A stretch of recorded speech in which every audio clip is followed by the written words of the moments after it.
Tantor Audio, a division of Recorded Books, presents Seducing the Innocent by Shayla Black. Narrated by Jason Clarke. Chapter 1. Connecticut, Friday, March 13th. Kayla. I'm leaving, Oliver Ryan says, as I plod out of my bedroom and start a zombie walk toward the coffee maker for a much-needed caffeine boost. Where to? It's too early in the morning for him to head to work. I know he's not jogging or hitting the gym in that tight gray t-shirt and the faded jeans that cling in all the right places and make me sigh. Is he going to the coffee house? The grocery store? Back to London. I'm moving. I leave tonight. I whirl around to face him, suddenly wide awake. Did I hear that right? Oliver is leaving me for good? His solemn gray eyes, like a London morning, stare back at me, unblinking. My heart falls. What? Why? Shane's gone. He pulls at the back of his neck and looks away. And it will be best if I didn't stay. Best for whom? Tomorrow I'll resume my last semester of college after a much-needed spring break, and I look forward to graduating in May. But if Oliver goes, I'll be utterly alone. Yes, I'm a grown woman. I'm capable of making my own decisions. I've been doing that since I turned 18 and my mother decided to follow her heart and her latest fling to Italy. Of course I can live alone, but I don't want to. You'll do great, Oliver murmurs before he turns away. I'm somewhere between shocked and numb as I brew my coffee. Is there anything I can say or do to change his mind? 100 ideas run through my brain. They all sound ridiculous. Without his best friend here, why would Oliver stay? As the brew finishes dripping into my cup, he whisks by, carrying a pair of suitcases, shoulders and arms bulging, and heads toward the front door. I chew my lip, fighting panic. He's already packed? Yes, and he has one foot out the door. God, my life is falling apart. For the past 3 years, I've had 2 anchors, my brother, Shane, and his best friend, Oliver. They took me under their wing after my mother skipped the continent. They were both protective and supportive, in some ways more nurturing than Mom. Most special, they were always there for me. Vice versa, too. Then, nearly 4 weeks ago, Shane fell asleep at the wheel after pulling double shifts at the hospital and hit an embankment. He died instantly, just shy of his 29th birthday. Since then, Oliver and I have been dealing with his funeral, his estate, and the never-ending nightmare of grief. I still can't believe it. The 3 of us enjoyed such a wonderful Valentine's Day together. None of us had anyone special in our romantic lives, so we watched goofy movies and gorged on candy. Of course, I had to pretend I wasn't ogling Oliver. 2 days later, my brother died. I've thanked God every day that Shane didn't suffer, and that Oliver has been my shoulder to cry on, my hand to hold, my rock. I haven't completely fallen apart because I've had the stiff upper lip Brit beside me. And now he's leaving. Shock still pings through my system. I want to beg him to stay, but if returning home will make him happy, how can I be selfish? He's more than done his duty after Shane's death. Staying in the house where we all lived as a mismatched family of sorts must hurt Oliver the same way it pains me. Shane's absence often feels like a black hole sucking me under when I least expect it. I have to let Oliver move on and be happy, even if that's without me. Shane bequeathed me his house, which was paid off in the event of his death. I also inherited my brother's life insurance money, which will help me finish school debt-free. I have a roof over my head, and I never have to worry where my next meal is coming from. I'm smart, and I've maintained most of the household responsibilities for years. I'll certainly survive. But somehow, I know my life will never be right again without Oliver Ryan. You're really going tonight? My voice trembles as I leave my coffee untouched and follow him to the door. And you're not coming back? He thrusts long fingers through his short brown waves, then flicks his gray eyes in my direction, After a quick glance at my face and a discreet peek lower, he looks away. I am. I glance down at myself. Crap, I'm still wearing exactly what I slept in. Tiny pink boy shorts and the matching pale tank top, almost transparent from years of washing. I wince. Oliver can probably see my nipples, and with the morning chill, the hard peaks poke the cotton. I've had these pajamas since I was a kid. They're too tight, and I should trash them, but I love their softness. I cross my arms over my chest for modesty. After all, inadvertently flashing Oliver is obviously making him uncomfortable. No surprise, since he probably sees me as a sister. He's behaved like my second big brother for years. I've always had a secret crush on him, but he doesn't know or care. And this morning he's so distant, I worry he'll leave without a word if I disappear long enough to find a robe. Why is he going all the way to London? It's where he grew up, but it's also very far away. Did he fall for another woman when he flew back to see his parents for the holidays? If he did, he never said a word. Then again, he doesn't confide in me about his sex life. I know he has one. Women talk, and I've heard the sound bites. In bed, he's supposedly creative, talented, long-lasting, and kinky. I'm jealous. I have no right to feel that way, but the hard knot in my stomach every time I think about him with someone else hurts. My flight is at 5:30 this evening.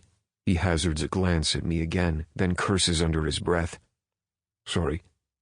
With that clipped apology, he brushes past me and heads toward his bedroom once more, presumably to collect another of his suitcases.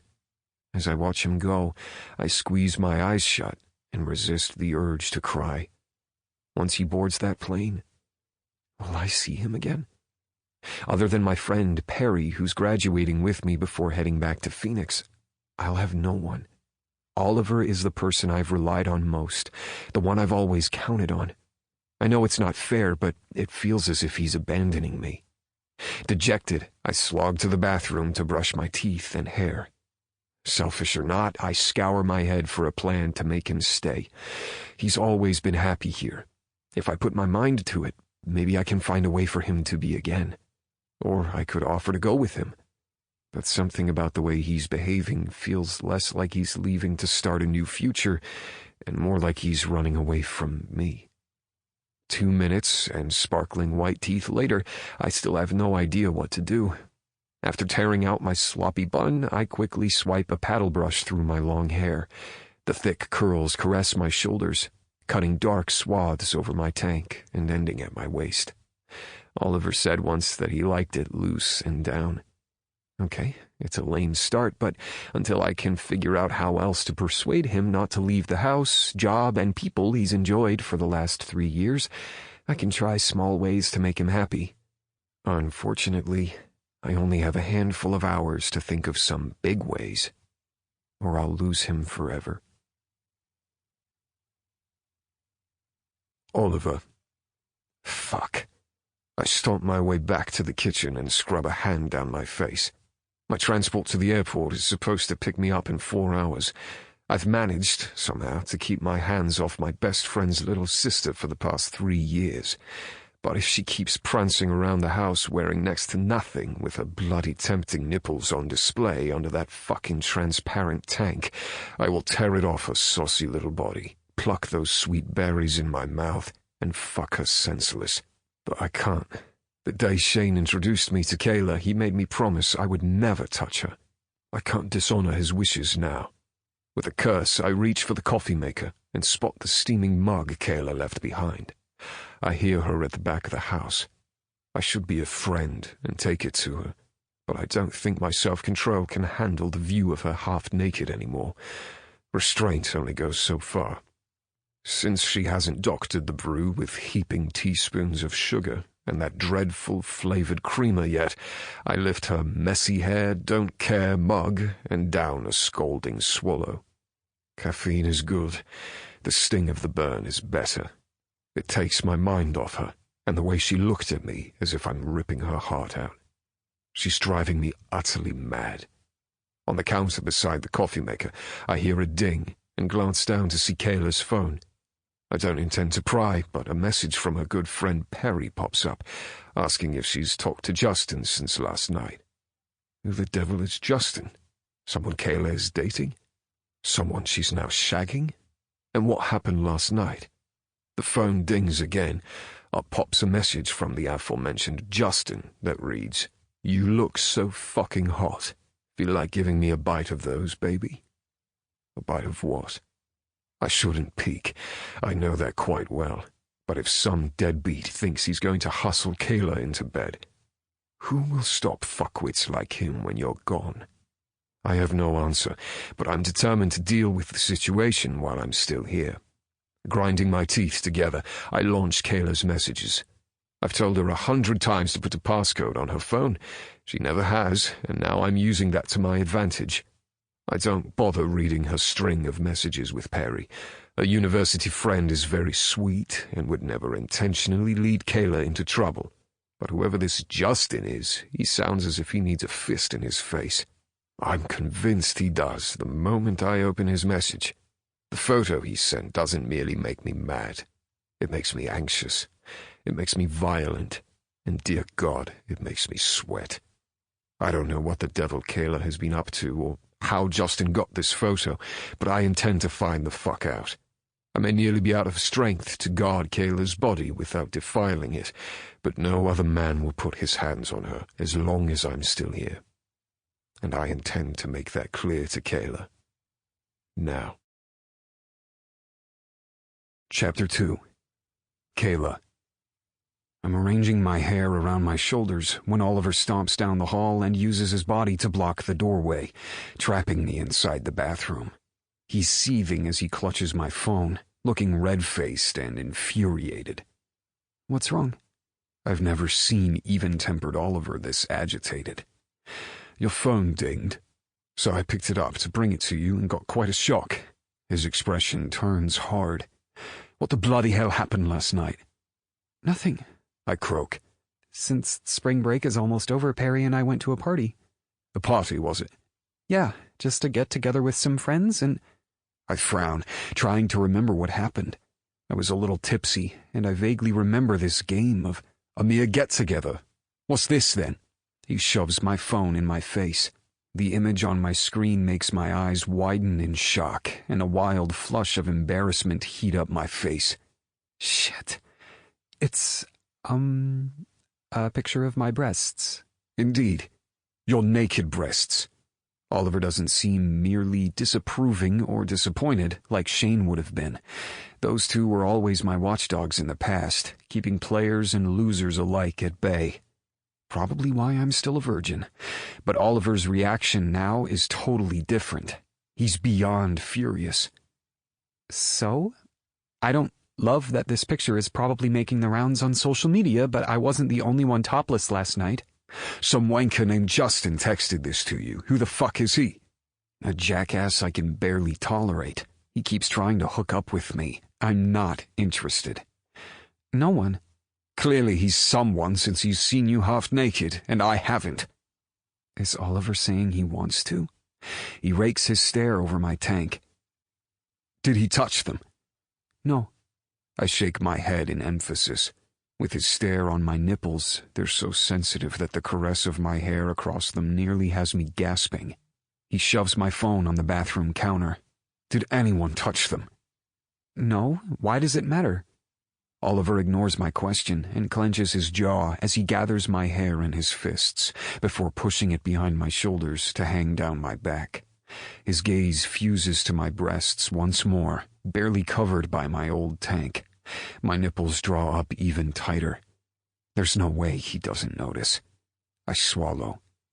What is he thinking? Are you lying to me? He demands. I shake my head. A group of us played strip poker. You know I'm terrible at cards. They had a little too much wine. I wasn't the only one who lost her clothes. Perry got all the way down to a thong and... I toss my hands in the air. Justin must have snapped that picture when I wasn't looking. My answer doesn't calm him at all. Take off your shirt.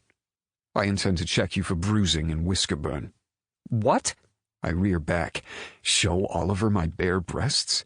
Take off your shirt. He growls. Now. If someone touched me, why the hell do you care? I'm a big girl, and you're leaving. Do it, Kayla. He doesn't sound at all like my second big brother, but a jealous lover. I wonder, is he demanding to inspect me simply because he thinks someone else manhandled me, or because he wants to see my breasts for his own pleasure? That notion has my pussy clenching. Clandestinely, I walk my stare down Oliver's body, wide shoulders, a muscled chest, lean abs, narrow hips. A thick erection bulges between his legs. Holy shit. If I show him my breasts, will he stop seeing me as a sister and finally see me as a woman? If he likes it, is there any chance he'll be tempted enough to stay? I'll never know if I don't try. Heart pounding, I cross my arms over my middle and grab the hem of my tank top, sweeping it off my body. Gaze glued to my breasts. Oliver lets out a rush of breath. Kayla. Yeah? I pant. He swallows, then seems to recover his wits and holds out his hand. Give me your shirt. With shaking fingers, I place my tank in his upturned palm. My mounds feel heavy under his stare. Come closer.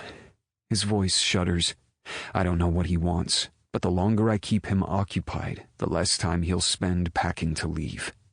I gather my courage and step closer to him.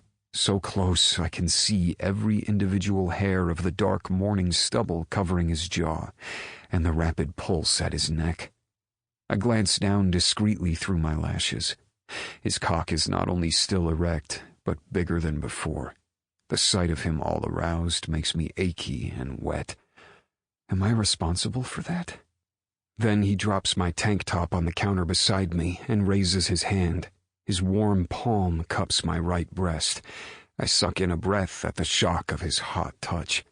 Then the fingers of his other hand trace some of the delicate veins under my pale skin, drawing closer and closer to my nipple, but never actually touching it. The ache between my legs grows unbearable, and my heart races as he repeats the process with the other breast. But this time, his thumb slips over its hard crest. I can't help it. I moan. You like that? Yes. My voice is breathy. He hesitates. Justin didn't do this to you? No. Did he fuck you? No. You swear? I nod. I don't want him. Good. He sounds relieved. Why? Do you want me to be alone? I ask as he caresses my breasts again. Despite what you and Shane always thought, I can't be a virgin forever. Eventually I'll find a man I can stomach having sex with, but I only want Oliver. He swallows, then frowns. Your brother and I taught you to save yourself for someone who loves you and will value your gift. You should be adored. Justin seems like a worthless wanker who won't care a whit about you the next day. When I'm gone, I have faith you'll make the right choices for your life and your body. I bite my lip. Oliver knows me well. I won't go to bed with a guy just to say I finally had sex. Maybe I'm living in a fairy tale, but I really do want my first time to be special.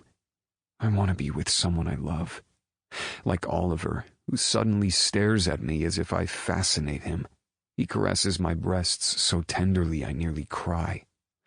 Why is he touching me this way if he's leaving? The question frustrates me and ignites my temper. Well, now that you're packing up and heading out, you don't have to worry about me anymore. I'll find someone to take my V-card. I'm an adult, so it's not like saving it is a big deal anymore. It fucking is. Oliver grabs my shoulders, and his stare delves deep into me, as if he's determined to make me understand. Christ, for that remark I should spank your ass so red you can't sit for a week. I suck in a breath, wide-eyed. 3 years ago, that threat would have sent me running for cover.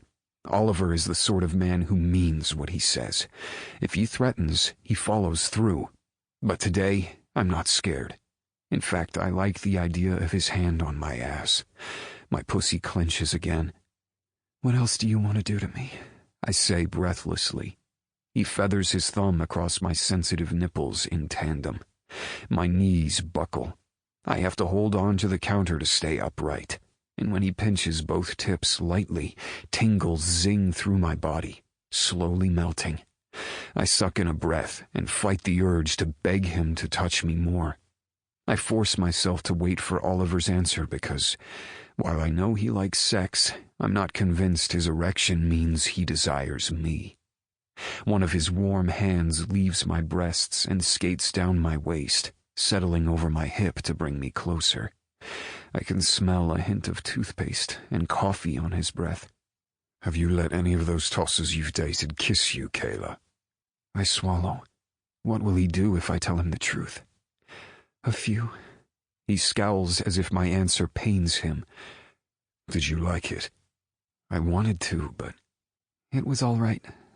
No one has blown my panties off. I suspect Oliver could. His eyes soften. Kissing can be wonderful. Someday when you find a man you care about, one who knows what he's doing, you'll love it. I have a man I very much care about standing right in front of me, and the thought of kissing Oliver makes my body throb in arousal. I sway closer, pressing my aching breasts against his chest. What about you? I'll bet you know what you're doing. The second the words leave my mouth, my heart careens out of control. I shouldn't kiss you, Kayla. Oliver practically groans. Please, I beg, just once. When he stares at my lips, they tingle. Everything in my body flushes hot. Even my skin feels too tight, and the ache between my legs coils relentlessly. You've already touched my breasts. Are you bloody trying to kill me? His voice sounds rough with need. That excites me even more. Is one kiss asking so much? I clasp his t-shirt in my fists and tilt my face under his. He hesitates for a long moment, his eyes searching mine, nostrils flaring, jaw rigid. Kayla, he growls. God damn it. Just when I'm sure he's going to walk away, Oliver grabs me by the nape, holding me immobile. His breathing turns hard and rough. I tremble. He's wrestling with himself. My heart revs. What is he thinking? Is there any chance he'll kiss me? Suddenly he jerks me against his body and seizes my lips. His tongue invades, sliding against mine until I tingle, caressing until I moan. He teases me. He possesses me. He inhales me with his hunger. And oh my God, I kiss him back with everything I feel because he's blowing my mind and igniting my body. I feel utterly owned. This is so much better than any lip lock I've endured from the fumbling boys I've dated. This passion is everything I've wanted from Oliver. He grips my waist, caresses his way down to the swells of my hips, then yanks me against him so he can knead the cheeks of my ass and notch his erection against my barely covered pussy. I cry out, but he swallows the sound with another ferocious kiss, nipping at my lips and sampling me with his tongue before delving back inside. Helplessly, I throw my arms around his neck and drown in sensations. His free hand captures my breast again, squeezing and roughing my nipple. I swelter at the possessive feel of his touch. Suddenly, he jerks away and steps back, panting raggedly. Do you like kissing now? When you do it, I love it, I confess. Will you do it again? He closes his eyes. I shouldn't. But I want you to. Kayla, no. This needs to stop now. Push me away. I don't. I won't. Instead, I ease closer, slide against him, and press my lips to his in invitation. Oliver grabs me. He stiffens, breathing hard and fast, and his resistance runs out. With a groan, he takes my mouth again and reaches between us, cupping the swelling flesh between my legs. Through my thin underwear, he rubs me in beguiling circles. Fuck, you're wet. It's your fault, I breathe as Oliver presses harder against my cunt. What the devil? He frowns and pulls away. Is something wrong with me? What? Scowling, he grabs the waistband of my boy shorts, shoves them down to my thighs, and affixes his gaze there. His eyes bulge. My knees wobble. The air feels thick and heavy. "You shave," he croaks. I tremble. "Yes." "If you've never had a lover, why?" I once overheard him and Shane talking about women. Oliver said he preferred them bare. He's still staring at my naked mound with a hungry gaze, looking as if he intends to eat me whole. More heat suffuses me, and the ache between my legs cranks up, tightening unmercifully. The hand he strokes over my underwear clenches into a fist at his side. The lights of the bathroom are bright, and as I shift my weight from one leg to the other, I can feel how wet I am. There's no way Oliver can't see it. "Do you like it?" "Christ, you look so sweet," he chokes out as he eases his fingers toward me, then softly caresses my bare flesh. "So wet, so smooth and pretty." I bite my lip and decide to take a risk. If I want this to continue, I have to. "I did it for you." His gaze bounces up to mine. "Did you? Oh, love." Before I can answer, his fingers part my slick folds. He finds my clit. I jolt at the contact. He rubs slowly.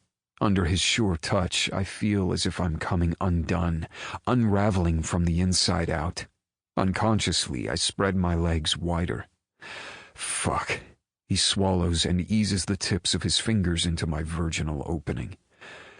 "I shouldn't do this, but you feel so silky and hot, and I've had so many fantasies about touching you.